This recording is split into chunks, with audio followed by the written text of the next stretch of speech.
রোজায় এই শরবত দূরে পালাবে গ্যাস্ট্রিক। এইবার রোজা শুরু হয়েছে গ্রীষ্মে, তাই রোজার সময়সীমা বেশ দীর্ঘ। এরপর ইফতারিতে থাকে ভাজা পোড়া, এতে অনেকের গ্যাস্ট্রিকের সমস্যা দেখা দেয়।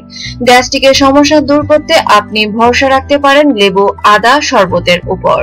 দীর্ঘ সময় রোজা রাখার পর ক্লান্তি দূর করতে ইফতারে 1 গ্লাস ঠান্ডা শরবত না খেলেই নয়। জেনে নিন উপকরণগুলো। লেবু 2টি, আনারস 2 টেবিল চামচ, পুদিনা পাতা কুচি 2 টেবিল চামচ, চিনির সিরাপ 1 কাপের 4 ভাগের 1 কাপ, বরফ কুচি পরিমাণ মতো।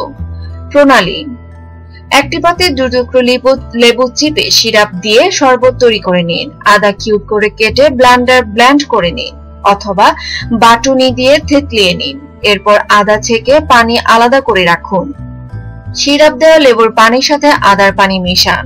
সবশেষে বরফ কুচি, পানি, পুদিনা পাতা ও লেবুর 4 কোনা করে কেটে গ্লাসে দিয়ে আধ ঘন্টা রেখে দিন।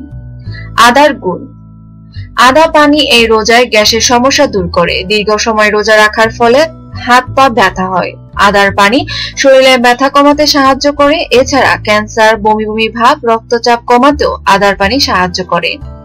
লেবুর গুণ: ইফতারে অতিরিক্ত ভাজা পোড়া খাবার বেশি খাওয়া হয়, তাই লেবুতে থাকা অ্যান্টিঅক্সিডেন্ট চর্বি কমাতে সাহায্য করে।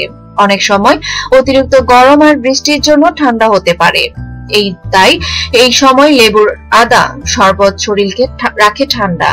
এছাড়া ব্রণ আর ত্বকের কালচে দাগ কমাতেও লেবুর আদা শরবত খুব উপকারী। নিত্য নতুন খবর পেতে আমাদের সাথেই থাকুন এবং সাবস্ক্রাইব করুন।